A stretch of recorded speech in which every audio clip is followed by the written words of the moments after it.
Bonjour tout le monde, bienvenue sur la chaîne Fabelec, très heureux de vous retrouver aujourd'hui en ce vendredi 8 août 2025, j'espère que tout va bien, bon courage si vous terminez, j'imagine à cette heure-ci tout doucement le boulot, et puis bon week-end évidemment, et bonnes vacances, puisque j'imagine que peut-être pour la plupart d'entre vous, vous êtes encore en vacances, en train de vous dorer la pilule au soleil, et vous avez bien raison, et je vous souhaite évidemment tout le meilleur, bonnes vacances.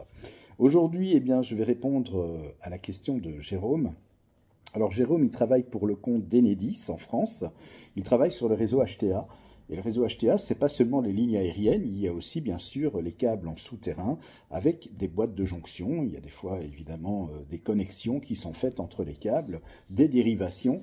Et alors il se demande pourquoi lorsque une boîte de jonction n'est pas remise immédiatement sous tension, pourquoi est-ce qu'il y a des problèmes à la remise sous tension de claquage d'isolant, d'amorçage, la boîte de jonction qui crame, etc. Alors, c'est vrai que lorsque on fait une jonction, lorsqu'on coule la résine, notamment qui isole dans cette boîte de jonction, eh bien, si on remet immédiatement sous tension cette boîte de jonction, eh bien, l'humidité qui se trouve encore dans la résine, dans la boîte, etc., va avoir l'occasion de s'évaporer, puisque effectivement, toute connexion, tout passage d'énergie, et notamment en haute tension dans un câble, dans une connexion, va générer un peu de chaleur. Et donc, ça va permettre, je vais dire, à l'humidité de pouvoir ainsi s'évaporer. Par contre, si on fait une boîte de jonction, on coule la résine, mais on ne remet pas immédiatement cette ligne sous tension, eh bien, l'humidité va s'accumuler, surtout qu'en plus ces boîtes sont dans le sol, et ce, même si la résine, je vais dire, par la suite devient solide et donc permet une étanchéité parfaite, le temps qu'elle se solidifie, eh bien, il y a de l'humidité qui rentre. Et c'est cette humidité qui va créer ces amorçages, qui va créer ces inconvénients et ces troubles sur les connexions avec des amorçages d'arc, avec des boîtes qui brûlent, etc. Donc la raison pour laquelle il y a ce problème et ces problèmes sur les boîtes de jonction, c'est simplement à cause de l'humidité, des impuretés qu'il y a dans l'air, etc. Et qui font qu'en haute tension, forcément, tout de suite, ça devient très problématique. Vous savez, une boîte de jonction qui, par exemple, si on fait une erreur, si on ne l'a pas bien faite, alors je ne dis pas, Jérôme, que tu fais mal tes boîtes de jonction, certainement pas, mais c'est vrai qu'il peut aussi y avoir des erreurs humaines qui font que, eh bien, un câble qui est mal dénudé ou qu'on n'a pas bien respecté les cotes, parce qu'en haute tension, c'est vraiment très très important d'être précis et de bien faire les choses, parce que sinon, ça a des conséquences effectivement fâcheuses sur l'équipement, sur le fonctionnement de la ligne, avec bien évidemment des amorçages d'arc et la boîte qui brûle. Donc voilà, c'est moins, je vais dire, problématique dans la basse tension, parce que la basse tension, je vais dire, oui, il faut quand même, je vais dire, qu'une jonction soit étanche, mais s'il y a encore un tout petit peu d'humidité, ça ne va pas porter à conséquence et ça ne va pas, je vais dire, causer de gros problèmes de dysfonctionnement sur le réseau ou d'amorçage d'arc.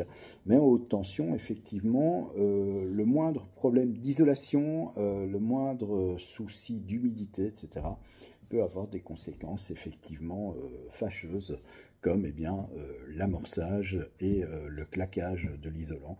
Et donc à ce moment-là, la boîte de jonction peut brûler. Voilà donc la raison pour laquelle, mon cher Jérôme, effectivement, lorsqu'on fait une boîte de jonction et qu'elle n'est pas remise immédiatement sous tension, effectivement, l'humidité va s'accumuler et au moment de la remise sous tension, il va y avoir claquage d'isolant, des arcs électriques et la boîte de jonction finit par brûler. Donc c'est toujours très important, bien entendu, de la mettre le plus rapidement sous tension, d'une part, ou en tout cas, je pense aussi qu'il y a des procédés, si je ne dis pas de bêtises, on peut aussi chauffer la boîte peut-être pour faire partir l'humidité. Mais bon, voilà. En tout cas, ce qui est important, c'est que lorsqu'on fait une jonction en HTA, en 20 000 volts, il faut évidemment que l'isolation soit parfaite et que au niveau de la boîte de jonction, que l'intérieur de la boîte soit exempt de toute humidité qui peut créer un claquage d'isolant et des amorçages d'arc électrique et faire brûler la boîte de jonction. Voilà, en tout cas j'espère que j'ai pu répondre efficacement à ta question. Merci d'ailleurs de me l'avoir posée. N'hésitez pas à me poser aussi vos questions. Merci pour tous les messages que vous me laissez, des messages bienveillants, des questions très intéressantes.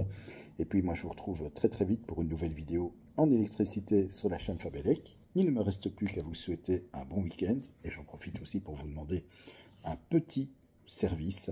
N'hésitez pas à liker, n'hésitez pas à vous abonner à la chaîne. Merci beaucoup, en tout cas, d'ores et déjà pour votre fidélité. Merci de faire partie de la famille, de la grande communauté de la chaîne Fabelec. Je vous embrasse.